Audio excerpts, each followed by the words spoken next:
Selamat pagi, perkenalkan nama saya Haryo Pramana Putra. NPM saya 13/2018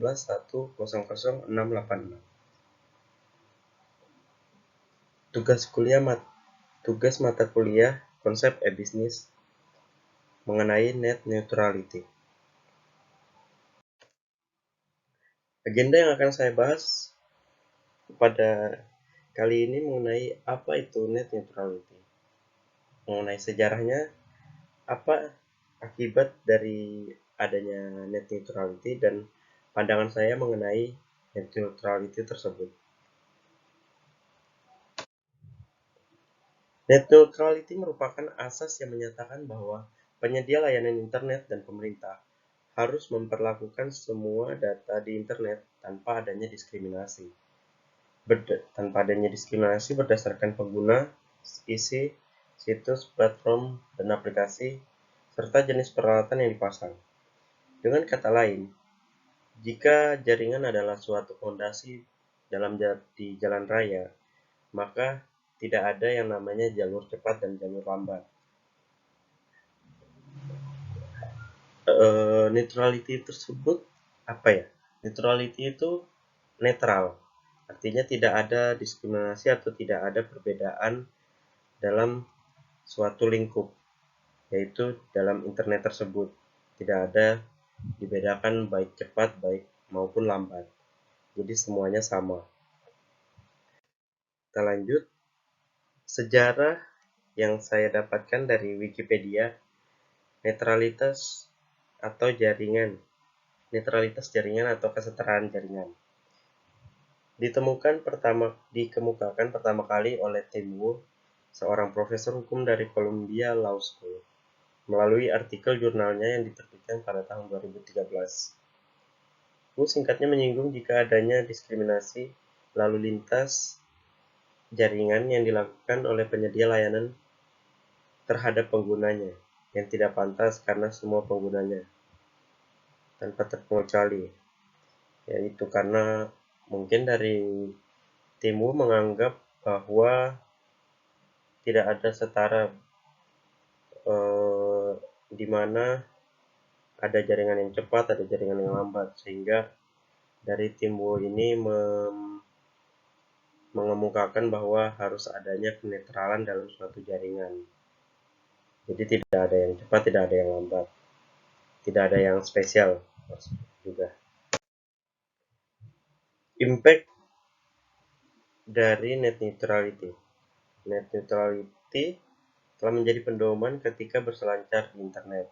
Secara teknis melindungi hak pengguna untuk mengakses konten secara bebas tanpa adanya filter atau halangan seperti perlambatan atau pemblokiran koneksi, baik dari penyedia layanan internet maupun pemerintah.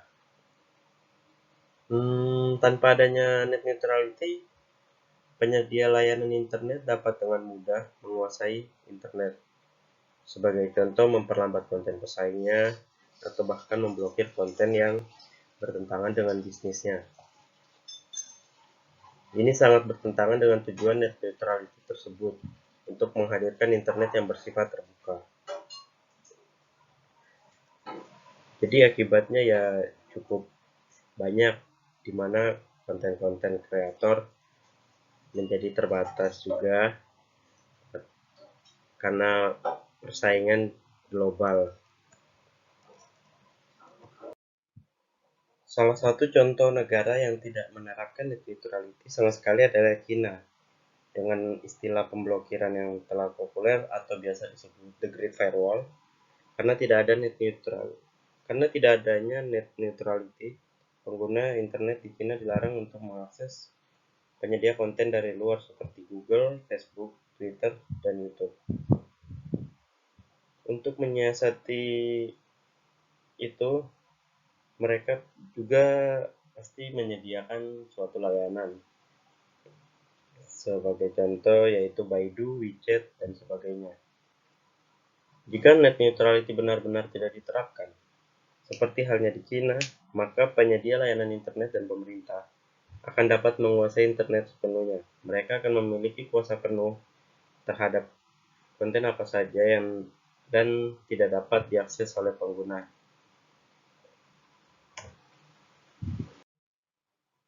pemerintah Indonesia juga setahu saya masih belum menerapkan net neutrality secara penuh. Karena tidak sedikit pengguna yang bahkan masih belum tahu apa itu net neutrality. Bahkan tidak tahu apa arti dari istilah tersebut. Seperti yang diketahui, membuahkan internet yang setengah-setengah terbuka dan menghasilkan pemblokiran untuk konten-konten yang dikecualikan, yaitu yang melanggar hukum seperti yang mengandung pornografi, judi, sara, dan lain-lain. Pendapat saya mengenai net neutrality sebenarnya ada bagus ada tidaknya. Satu, karena semua menjadi sama, tidak ada perbedaan, yaitu dapat menikmati jaringan bersama-sama dengan kecepatan yang sama, lebih stabil, dan tidak ada yang cepat, tidak ada yang lambat. Dan untuk selanjutnya, pandangan saya itu lebih mengenai keterbatasan dalam konten, yaitu apabila adanya net neutrality, semua konten itu sepenuhnya hak diatur oleh penyedia layanan internet, sehingga membuat para konten kreator menjadi terbatas, tidak bisa mengaplikasikan semua ide dan kreativitasnya di internet, sehingga itu karena terbatas tersebut dan konten tersebut diatur oleh penyedia layanan internet. Selanjutnya ya, di mana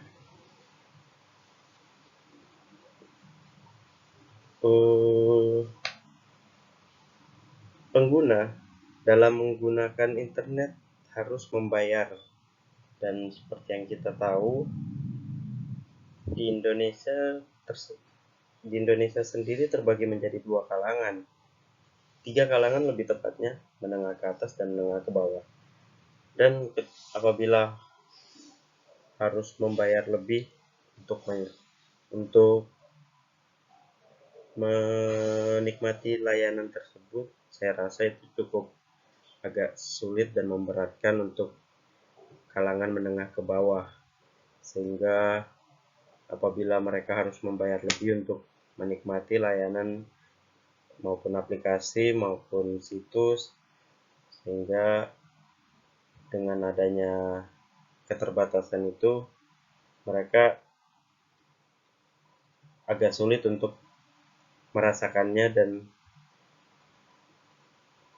tidak bisa menggunakan fasilitas tersebut. Cukup sekian pendapat dari saya. Apabila ada kesalahan kata, mohon maaf. Terima kasih, selamat siang.